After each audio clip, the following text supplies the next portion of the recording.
en organisant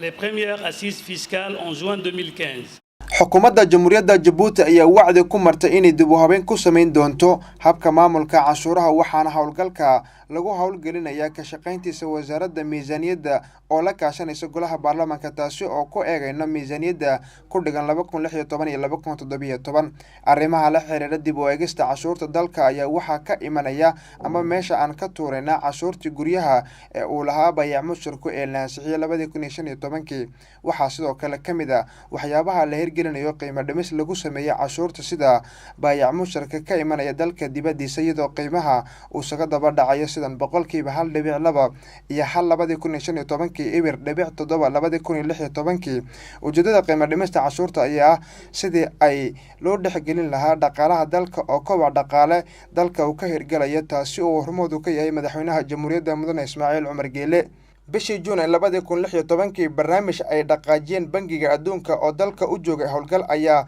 naga taakuleeyay inaan sida ugu habboon aan uga shaqeyno dib u habeynta ku aadan dhinacyada cashuuraha